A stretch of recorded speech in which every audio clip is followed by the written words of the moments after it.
காக்கை நண்பன். ஒரு விவசாயி தன்னோட நிலத்துல நெல் விவசாயம் செஞ்சுக்கிட்டு இருந்தாராம். அவரோட வீட்டுக்கு பக்கத்துல ஒரு பெரிய மரம் இருந்துச்சு. அதுல நிறைய காக்காங்க வாழ்ந்துகிட்டு வந்துச்சான். எப்பவும் தன்னோட வீட்டை சுத்தி சத்தம் போட்டுக்கிட்டே இருந்த காக்கா எல்லாத்தையும் அந்த விவசாயிக்கு பிடிக்கவே பிடிக்காதான். இருந்தாலும் தன்னோட வீட்டில் இருந்த பழைய சாப்பாடு, தானியங்கள்னு காக்கைங்களுக்கு சாப்பிட கொடுப்பாரு. ஒரு நாள் அவரோட விவசாய நிலத்துக்கு நிறைய வெட்டுக்கிளிகள் வந்துச்சு.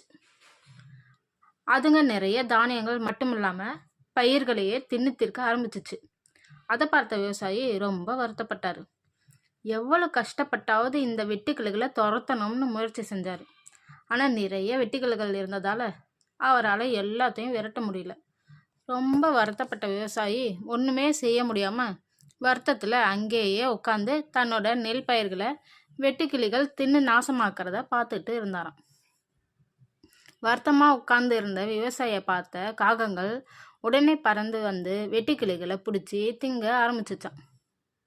இதை பார்த்த விவசாயிக்கு ரொம்ப சந்தோஷம் வந்துடுச்சு. கொஞ்சம் கொஞ்சமா எல்லா வெட்டுக்கிளிகளையும் பிடிச்சு தின்ன காகங்கள் எல்லாம் பார்த்த விவசாயி, அடடா, இத்தனை நாள் நமக்கு தொந்தரவுன்னு நினைச்சிட்டு இருந்த காக்கா எல்லாம் தான் கொடுத்த சின்ன உணவுக்காக இப்ப நமக்கு உதவி செஞ்சு நம்மளை காப்பாத்திடுச்சேன்னு ரொம்ப சந்தோஷப்பட்டாரு.